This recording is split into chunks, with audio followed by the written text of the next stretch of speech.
మా latest videos కోసం మా ఈ తెలుగు న్యూస్ ఛానల్ సబ్స్క్రైబ్ చేసి గంట సింబల్ యాక్టివేట్ చేసుకోండి. ఇంట్లో ఖాళీగా ఉంచకూడని 5 వస్తువులు ఇవే. ఎవరైతే ఈ వస్తువులను ఖాళీగా ఉంచుతారో వారి ఇంట్లో నుండి లక్ష్మీదేవి బయటకు వెళ్ళిపోతుంది. ఇక వారి దగ్గర ఉన్న ధనమంతా కరిగిపోతుంది, పేదరికంలోనికి వెళ్ళిపోతారు. కనుక ఎప్పుడూ ఈ 5 వస్తువులను ఖాళీగా ఉంచవద్దు. ఈ వస్తువులను ఖాళీగా ఉంచితే ఇంట్లోకి దరిద్రం వస్తుంది. వాస్తు ప్రకారం చూసుకున్నా కూడా కొన్ని ఖాళీ వస్తువులు నెగిటివ్ ఎనర్జీని ఆకర్షిస్తాయని శాస్త్రాలు చెప్తూ ఉన్నాయి. సాఫీగా సాగిపోతున్న జీవితంలో అకస్మాత్తుగా కష్టాలు వస్తే ఒకసారి మీ ఇంటిలోని వస్తువులను శ్రద్ధగా చెక్ చేయండి. ఎందుకంటే కొన్ని వస్తువులను ఖాళీగా ఉంచితే మీ జీవితంపై ప్రతికూల ప్రభావాలు పడతాయి. కష్టాలు రాకుండా ఉండాలంటే, అదృష్టం మిమ్మల్ని వరించాలంటే ఇంట్లో ఈ 5 వస్తువులను ఎప్పుడూ ఖాళీగా ఉంచకూడదు.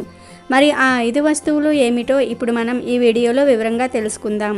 ఫ్రెండ్స్, ఫస్ట్ అయితే ఈ వీడియోకి ఒక లైక్ కొట్టి మా ఛానల్ని సబ్స్క్రైబ్ చేసుకోవడం మర్చిపోవద్దు. ఖాళీగా ఉంచకూడని మొట్టమొదటి వస్తువు బియ్యం డబ్బా. వాస్తు శాస్త్రం ప్రకారం ధాన్యం నిల్వ ఉంచే డబ్బాలు అంటే పప్పు డబ్బాలు, బియ్యం డబ్బాలను ఎప్పుడూ ఖాళీగా ఉంచకూడదు. ఆ డబ్బాలో ఎప్పుడూ కొంచెమైనా సరే ధాన్యం ఉండేలాగా చూసుకోవాలి. ఎందుకంటే బియ్యం డబ్బా కానీ పప్పుల డబ్బా కానీ ఖాళీ అయితే లక్ష్మీదేవి కూడా మీ ఇంటిని ఖాళీ చేసి వెళ్ళిపోతుంది. ధాన్యం అంటే లక్ష్మీదేవికి చాలా ప్రీతి. ఇక్కడ ధాన్యం అంటే బియ్యం ఒక్కటే కాదు, పప్పు దినుసులు కూడా లెక్కలోనికి వస్తాయి. మన సాంప్రదాయంలో ధాన్యానికి ఎంతో ప్రాధాన్యత ఉంది. కనుక రేపు ధాన్యం అయిపోతుంది అనగా ఈరోజు సాయంత్రమే ధాన్యాన్ని కొని తెచ్చుకోవాలి. ధాన్యం డబ్బాలను ఖాళీ అవ్వనివ్వకూడదు. మీరు కూడా ధాన్యం డబ్బా ఖాళీ అవ్వకుండా జాగ్రత్త పడండి. లేదంటే లక్ష్మీదేవి మీ ఇంటిని విడిచి వెళ్ళిపోతుంది, మీరు పేదరికం అనుభవిస్తారు. ఇక రెండవ వస్తువు ఏమిటి అంటే బాత్రూంలోని బకెట్. అవును, బాత్రూంలో ఉండే బకెట్ను కూడా ఎప్పుడూ ఖాళీగా ఉంచకూడదు. బాత్రూంలో ఎప్పుడైనా సరే 2కు మించి ఎక్కువ బకెట్లు ఉండకూడదు. ఆ రెండిటిలో కూడా ఎప్పుడూ నీటిని ఉంచాలి. అంటే సగం నీళ్లు ఉంచాలి. సగం కన్నా తక్కువ నీళ్లు ఉంచినా పర్వాలేదు, కానీ ఖాళీగా మాత్రం ఉంచకూడదు. అలా ఖాళీగా ఉంచితే మీ ఇంటికి దరిద్రం పడుతుంది. ఎక్కడా లేని కష్టాలు మిమ్మల్ని చుట్టుముడతాయి. లక్ష్మీ అనుగ్రహాన్ని కోల్పోతారు. కనుక బాత్రూంలోని వాటర్ బకెట్ను ఎప్పుడూ కూడా ఖాళీగా ఉంచవద్దు. అలాగే విరిగిన బకెట్ను ఎప్పుడూ వినియోగించవద్దు. స్నానం చేయడానికి బాత్రూంలో బ్లూ లేదా బ్లాక్ లేదా రెడ్ కలర్లో ఉండే బకెట్లను మాత్రమే వాడండి. మీరు స్నానం చేసిన తర్వాత బకెట్లో కొన్ని నీళ్లు నింపి ఉంచండి, ఖాళీగా ఉంచవద్దు. మూడవ వస్తువు ఖజానా. ఖజానా అంటే డబ్బు దాచుకునే వస్తువు అని అర్థం. బీరువా, పర్సులోనే మనం ఎక్కువగా ధనం దాచుకుంటూ ఉంటాము. కనుక ఎప్పుడూ ఇవి ఖాళీగా ఉండకూడదు. కనీసం 1 రూపాయిని అయినా సరే ఉంచాలి. అలా కాకుండా ఖజానా మొత్తాన్ని ఖాళీ చేస్తే లక్ష్మీదేవి మీ దగ్గర ఉండదు. నెమ్మదిగా పేదవారిగా మారిపోతారు. కనుక బీరువాను, పరుసును ఎప్పుడూ ధనం లేకుండా ఖాళీగా ఉంచవద్దు.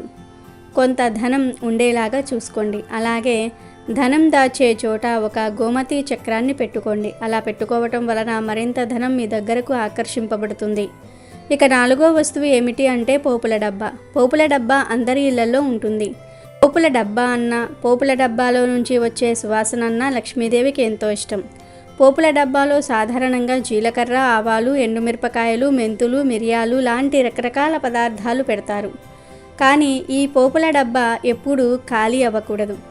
పోపుల డబ్బా ఎప్పుడూ నిండుగా మంచి సువాసనతో ఉండాలి. అంటేనే లక్ష్మీదేవి మీ ఇంట్లో ఉంటుంది. ఎవరి ఇంట్లో అయితే పోపుల డబ్బా ఎప్పుడూ ఖాళీగా ఉంటుందో, పోపుకు వాడే పదార్థాలు ఉండవో వారి ఇంట్లో లక్ష్మీదేవి ఉండదు, పేదరికం అనుభవిస్తారు. కనుక పోపుల డబ్బా ఎప్పుడూ ఖాళీ అవ్వకుండా చూసుకోండి. ఇంట్లో ఎప్పుడూ ఖాళీ అవ్వకూడని ఇంకొక వస్తువు ఏమిటి అంటే ఉప్పు డబ్బా. అవును, ఉప్పు డబ్బా ఎప్పుడూ ఖాళీగా ఉండకూడదు. ఉప్పును సహజంగా లక్ష్మీదేవితో పోలుస్తారు. ఉప్పును అప్పు ఇవ్వరు, చేతికి కూడా ఇవ్వకూడదు. శ్రీ మహాలక్ష్మీదేవి సముద్రం నుండి పుట్టింది, ఉప్పు కూడా సముద్రం నుండే పుట్టింది. కనుక ఉప్పును లక్ష్మీ స్వరూపంగా భావిస్తారు. ఉప్పుకు మన సాంప్రదాయంలో ఎంతో ప్రాధాన్యత ఉంది. ఉప్పుతో అనేక పరిహారాలు చేస్తారు. ఉప్పును నీటిలో కరిగించి ఇంట్లో ఒక మూలన పెట్టడం వలన నెగిటివ్ ఎనర్జీ పోతుంది. అలాగే ఉప్పుతో దిష్టి తీస్తారు. అంతేకాదు ఉప్పు నీళ్ళతో ఇంటిని క్లీన్ చేస్తే బ్యాక్టీరియా పోతుంది. ఇన్ని విశిష్టతలు కలిగిన ఉప్పు డబ్బా ఎప్పుడూ ఖాళీ అవ్వకూడదు. ఉప్పు డబ్బా ఖాళీ అయితే లక్ష్మీదేవి మీ ఇంటిని వదిలి వెళ్ళిపోతుంది. ధనమంతా పోతుంది. ఇక చివరిగా నూనె డబ్బా, అంటే వంటకు వాడే నూనె ఉంటుంది కదా, ఆ నూనె డబ్బా ఎప్పుడూ ఖాళీ అవ్వకూడదు. అలా ఖాళీ అయితే లక్ష్మీదేవి మీ ఇంట్లో నిలవదు. కాబట్టి వంట నూనె ఎప్పుడూ ఖాళీ అవ్వకుండా చూసుకోవాలి. వంట నూనె అంటే పామాయిల్, సన్ఫ్లవర్ ఆయిల్, ఇలా మీరు ఏ ఆయిల్ అయితే వాడతారో ఆ ఆయిల్ ఖాళీ అవ్వకుండా చూసుకోవాలి. నూనె రేపు అయిపోతుంది అనగానే ఈరోజు నూనె కొని తెచ్చుకోవాలి. ఇలా వంట నూనె ఎప్పుడూ ఖాళీ అవ్వకుండా చూసుకోవటం వలన లక్ష్మీదేవి మీ ఇంట్లో తిష్ట వేస్తుంది. కష్టాలు రావు, పేదరికం అనేది మీ దరి చేరదు. ఎప్పుడూ మీ కుటుంబం అంతా సంతోషంగా ఉంటుంది. ఇంట్లో ఖాళీగా ఉండకూడని వస్తువులు ఇవే కనుక మీరు కూడా ఈ వస్తువులు ఖాళీ అవ్వకుండా జాగ్రత్త పడండి. లేదంటే లక్ష్మీదేవి మీ ఇంటిని వదిలి వెళ్ళిపోతుంది. మీరు పేదరికం అనుభవిస్తారు. ఇక ఇప్పుడు ఆడవారు పుట్టింటి నుండి ఏ వస్తువులు తెచ్చుకుంటే మంచిది, ఏ వస్తువులను అస్సలు తెచ్చుకోకూడదు అనే విషయాన్ని కూడా వివరంగా తెలుసుకుందాం. ఆడపిల్ల పుట్టింటికి వెళ్తే తల్లి దగ్గర నుండి ఏదో ఒక వస్తువును తెచ్చుకుంటుంది. ఎంతో ప్రేమగా తల్లిదండ్రులు కూడా కూతురుకు కావలసిన వస్తువులు సమకూరుస్తూ ఉంటారు.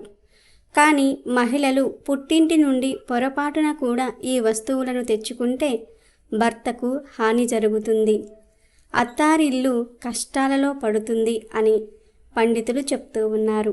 కనుక ఈ వస్తువులను పుట్టింటి నుండి తెచ్చుకోకూడదు. మరి ఆ వస్తువులు ఏమిటో ఇప్పుడు మనం ఈ వీడియోలో తెలుసుకుందాము. ఆడవారు పుట్టింటి నుండి తప్పనిసరిగా ఒక వస్తువును అత్తారింటికి తెచ్చుకోవాలని శాస్త్రం చెప్తుంది. అదేమిటంటే తల్లిదండ్రుల ప్రేమ. ఆడపిల్లలు ఎంత కావాలంటే అంత ప్రేమను తల్లిదండ్రుల దగ్గర నుండి తెచ్చుకుని అత్తమామల దగ్గర చూపించాలి. పెళ్ళై అత్తవారింటికి వెళ్ళిన తర్వాత వారినే తల్లిదండ్రులుగా భావించాలి. అత్తమామలు కూడా వారిని కన్న కూతురి కన్నా మిన్నగా చూసుకోవాలి. కాబట్టి మహిళలు పుట్టింటి నుండి బోలెడంత ప్రేమను తెచ్చుకుని అత్తారింట్లో ఆ ప్రేమను పంచాలి. పుట్టింటి నుండి తెచ్చుకోవలసిన వాటిల్లో ఇది చాలా ముఖ్యమైనది. అలాగే పుట్టింటి నుండి కొన్ని వస్తువులను అత్తగారింటికి తీసుకురాకూడదని శాస్త్రం చెప్తుంది.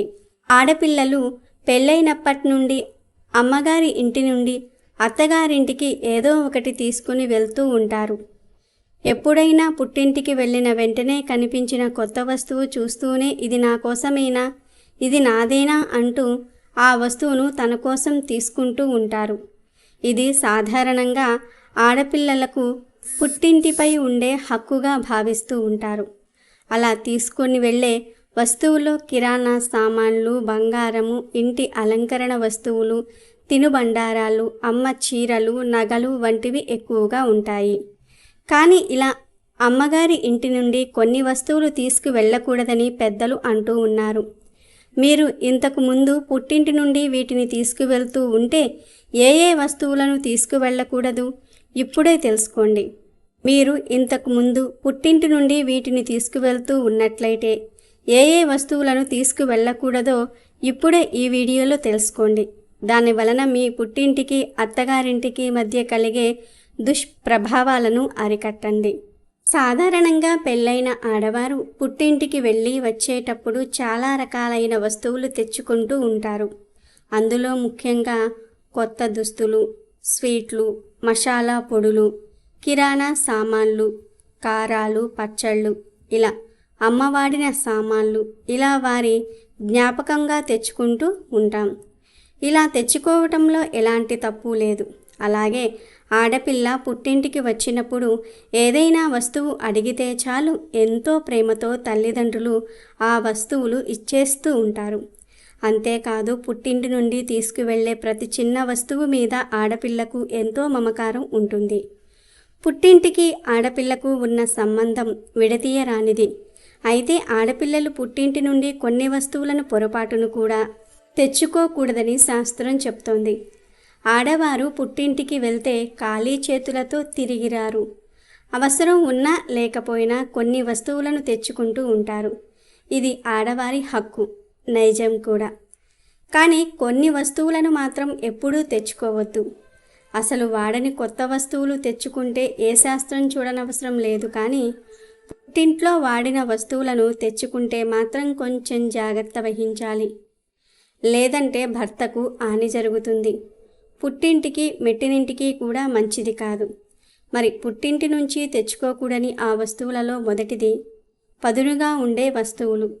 కత్తెరలు, కత్తులు, కత్తిపీటలు, చాకులు, సూదులు లాంటి పదునైన వస్తువులను ఎప్పుడూ కూడా పుట్టింటి నుండి తెచ్చుకోకూడదు. తెచ్చుకుంటే భర్తకు శాంతి ఉండదు. అంతేకాదు పుట్టింటికి మెట్టినింటికి మధ్య పగలు ఏర్పడతాయి. చిన్న విషయాలు కూడా పెద్ద గొడవలుగా మారి కలహాలు ఏర్పడతాయి. కాబట్టి పదునుగా ఉండే వస్తువులను, ఇనుప వస్తువులను పుట్టింటి నుండి ఆడవారు తెచ్చుకోకూడదు. కొడవళ్ళు, పొలుగులు, పారలు, గొడ్డళ్ళు ఇలాంటి వస్తువులు కూడా ఎట్టి పరిస్థితుల్లో కూడా పుట్టింటి నుండి అత్తగారింటికి ఆడపిల్లలు అస్సలు తీసుకు వెళ్ళనే కూడదు. ఇలా చేశారంటే మాత్రం మీకు గొడవలు కలుగుతాయి. అత్తారింటి నుండి పుట్టింటికి దారి అనేది లేకుండా పోతుంది. కొంతమంది అమ్మలు వారి కూతుళ్లకు మసాలా సామాన్లు, వడియాలు ఇచ్చి పంపిస్తారు. దీంతో పాటు వారు పండించిన లేదా చౌకగా వచ్చిందని కొనిన చింతపండును కూడా ఇస్తూ ఉంటారు. కానీ చింతపండును అలాగే ఉప్పును కూడా పొరపాటున కూడా పుట్టింటి నుండి స్త్రీలు తెచ్చుకోకూడదు. తెలియక తెస్తే భర్తకు అనారోగ్య సమస్యలు వస్తాయి. పుట్టింటికి మెట్టినింటికి మధ్య మనస్పర్ధలు వస్తాయి. వీటితో పాటు బియ్యం కొలవడానికి వాడే తవ్వ, సేరు డబ్బాలు, చాట, రోలు, రోకలి వంటివి కూడా పుట్టింటి నుండి అస్సలు తెచ్చుకోకూడదు. తిరగలిని కూడా పుట్టింటి నుండి తెచ్చుకోకూడదు. తెచ్చుకుంటే భర్తకు చిన్న చిన్న విషయాలకే కోపం వస్తుంది. ఒత్తిడి పెరిగిపోతుంది. పుట్టింటితో గొడవలు వచ్చే ప్రమాదం ఉంది. కొంతమంది పత్తి పండిస్తారు. అటువంటి వారు ఆడపిల్ల ఇంటికి వస్తే పత్తితో ఒత్తులు చేసుకోమని ఆ పత్తిని కూడా ఇస్తూ ఉంటారు. కానీ అలా పత్తిని కూడా మహిళలు పుట్టింటి నుండి తెచ్చుకోకూడదు. తెచ్చుకుంటే భార్యాభర్తల మధ్య సమస్యలు వస్తాయి. అత్తమామలతో విభేదాలు వస్తాయి. పుట్టింటి వారి సంపదలు హరించుకుపోతాయి. అలాగే కొంతమంది ఇళ్లలో కొబ్బరి చెట్టు ఎక్కువగా ఉంటూ ఉంటాయి. కొబ్బరి ఆకుల ఈనెలు తీసి చీపుర్లు చేస్తారు. చాలా చీపుర్లు ఉంటాయి. ఆ చీపుర్లను కూడా పుట్టింటి వారు ఆడపిల్లకు ఇస్తూ ఉంటారు. కానీ అలా చీపుర్లను కూడా పుట్టింటి నుండి ఆడపిల్లలు తెచ్చుకోకూడదు. ఎందుకంటే చీపురు అనేది లక్ష్మీదేవి స్వరూపం. శుభ్రపరచడానికి ఉపయోగిస్తాం కాబట్టి పుట్టింటి నుండి ఆడవారు మెట్టినింటికి చీపురును తీసుకురాకూడదు. ఇక అమ్మ వాళ్ళ ఇంట్లో ఆకుకూరలు, కూరగాయలు పండించినప్పుడు, మిరపకాయలు పండించినప్పుడు వాటిని కూడా ఇంటికి వచ్చిన ఆడపిల్లలకు ప్రేమగా ఇచ్చి తీసుకువెళ్ళమని చెప్తూ ఉంటారు. కానీ చేదు వస్తువులను అంటే కాకరకాయ, మెంతి కూర లాంటివి పుట్టింటి నుంచి తెచ్చుకోకూడదు. అలాగే మిరపకాయలు, కారము లాంటివి కూడా తెచ్చుకోకూడదు. సాధారణంగా పుట్టింటి వారు మా ఇంట్లో పండినవే కదా, ఎలాగో ఫ్రీగానే కదా పండిస్తూ ఉన్నాం, తీసుకువెళ్ళమ్మా అని ఎంతో ప్రేమగా ఇస్తారు. అయినా కూడా ఈ వస్తువులు పుట్టింటి నుండి తెచ్చుకోకూడదు. తెచ్చుకుంటే పుట్టింటికి, అత్తగారింటికి మంచిది కాదు. పుట్టిల్లు చల్లగా ఉంటేనే కదా మనం మెట్టినింట్లో హాయిగా ఉండగలుగుతాం. అందుకని పుట్టింటి నుండి ఇలాంటి వస్తువులను అస్సలు తెచ్చుకోకూడదు. అలాగే పుట్టింట్లో పట్టిన పచ్చళ్ళు ఉంటాయి కదా, ఆ పచ్చళ్లను కూడా మెట్టినింటికి తెచ్చుకోకూడదు. వీటితో పాటుగా పుట్టింటిలో పూజగదిలో ఉపయోగించే సామాన్లు ఉంటాయి కదా, అంటే దీపపు కుందులు, గంట, హారతి పళ్ళెం ఇలాంటి సామాన్లు కూడా మెట్టినింటికి తెచ్చుకోకూడదు. అలా తెచ్చుకుంటే భర్తకు దేవుడి మీద భక్తి తగ్గిపోతుంది. మీకు కష్టాలు ఎదురవుతాయి. కొంతమంది ఆడవారికి ఏంటంటే పుట్టినిల్లు, మెట్టినిల్లు పక్కపక్కనే ఉంటాయి. సో వారు ప్రతిరోజు కూడా పుట్టింటికి వెళ్ళి ఏది కావాలంటే అది తెచ్చేసుకుంటూ ఉంటారు. ఇప్పుడు చెప్పుకున్న వస్తువులు కూడా తెచ్చేస్తూ ఉంటారు. కానీ పక్కపక్కనే పుట్టిల్లు, మెట్టినిల్లు ఉన్నా కూడా ఈ వస్తువులు తెచ్చుకోకూడదు. అలా తెచ్చుకుంటే భర్తకు కీడు జరుగుతుంది. పుట్టినిల్లు, మెట్టినిల్లు మధ్య కూడా గొడవలు వస్తాయి. సాధారణంగా తల్లిదండ్రులు కూతురు ఇంటికి వస్తే కూతురు మీద ప్రేమతో, ఉదార స్వభావంతో పచ్చళ్ళు, కారాలు, మసాలాలు, ఇంట్లో పండించిన కూరగాయలు, చింతపండు, చాటలు ఇస్తూ ఉంటారు. అలా ఇచ్చినా కూడా ఆడపిల్లలు ఈ వస్తువులను తెచ్చుకోకూడదు. లేదు తల్లిదండ్రులను బాధపెట్టలేక తెచ్చుకుందాం అనుకుంటే ఎంతో కొంత డబ్బు ఇచ్చి తెచ్చుకోవాలి. అలా డబ్బు ఇచ్చి తెచ్చుకుంటే కొనుక్కున్నట్టు అవుతుంది. అలా కొనుక్కుంటే పుట్టింటి వారికి, మెట్టినింటి వారికి, భర్తకు ఎవ్వరికీ ఎటువంటి దోషం ఉండదు. కనుక ఆడవారు ఈ విషయాలను గమనించి పుట్టింటికి వెళ్ళినప్పుడు ఈ వస్తువులను తెచ్చుకోకుండా జాగ్రత్త పడండి. పెళ్ళైన ఆడపిల్లలకు పుట్టింటి వారు కొన్ని వస్తువులను కొని ఇస్తూ ఉంటారు. అంటే అత్తవారింటికి ఆడపిల్లను పంపించేటప్పుడు కొన్ని వస్తువులను కొని ప్రేమగా ఇస్తూ ఉంటారు. మన ఆడపిల్ల సుఖంగా సంతోషంగా ఉండాలని అలా చేస్తూ ఉంటారు. పెళ్ళైన ఆడపిల్ల కొత్తగా కాపురానికి వెళ్ళినప్పుడు పుట్టింటి వారు ఏ వస్తువులు ఇస్తే మంచిది అనే విషయం గురించి తెలుసుకుందాం. ఆడవారు మామూలుగా పుట్టింటి వారిని చూడడానికి వచ్చినప్పుడైనా సరే ఈ వస్తువులు ఇస్తే చాలా మంచిది. ఈ రోజుల్లో ఈ విషయాలను చాలామంది పట్టించుకోవటం లేదు. దాని వలన అటు అత్తగారింట్లోనూ మరియు పుట్టింట్లోనూ ఆడపిల్లలకు సమస్యలు ఎదురవుతూ ఉన్నాయి. పుట్టిల్లు మరియు అత్తిల్లు రెండూ బాగుంటేనే ఏ ఆడపిల్లకైనా సరే సంతోషం కదా. మరి అలా జరగాలంటే పుట్టింటి వారు ఆడపిల్ల అత్తగారింటికి వెళ్తున్నప్పుడు అన్నపూర్ణాదేవి ఫోటో ఫ్రేమ్ కట్టించి ఇవ్వండి.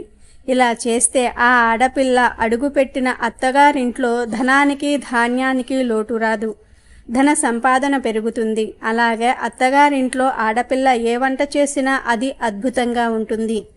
అత్తవారింట్లో పేరు ప్రతిష్టలు కలుగుతాయి. ఆడపిల్లకు అత్తింట్లో ఎలాంటి ఇబ్బంది కలగకుండా ఉంటుంది. పుట్టింటి వారికి కూడా మంచి జరుగుతుంది. ఏ ఆడపిల్లకైనా ఇంతకంటే ఏం కావాలి చెప్పండి. అలాగే పుట్టింటి వారు కూతురు అత్తగారింటికి వెళ్తున్నప్పుడు చిన్న కృష్ణుడి ఫోటోను ఫ్రేమ్ కట్టించి కానీ లామినేషన్ చేయించి కానీ ఇస్తే ఆడపిల్లకు ఉత్తమమైన సంతానం కలుగుతుంది. యోగ్యవంతమైన పురుష సంతానం కలుగుతుంది. అదేవిధంగా రామాయణాన్ని కూడా పుట్టింటి నుండి తెచ్చుకోవచ్చు. లేదా పుట్టింటి వారే రామాయణాన్ని ఆడపిల్లలకు ఇచ్చి పంపించవచ్చు. పుట్టింటి వారు రామాయణం ఇవ్వటం వలన కూడా భార్యాభర్తల మధ్య ప్రేమానురాగాలు పెరుగుతాయి. కనుక ఆడవారు పుట్టింటి నుండి ఇలాంటి వస్తువులు తెచ్చుకున్నా లేదా పుట్టింటి వారే ఇచ్చి పంపించినా చాలా మంచిది. వీడియో నచ్చితే లైక్ చేయండి, షేర్ చేయండి, బట్ సబ్స్క్రైబ్ చేసుకోవడం మర్చిపోవద్దు.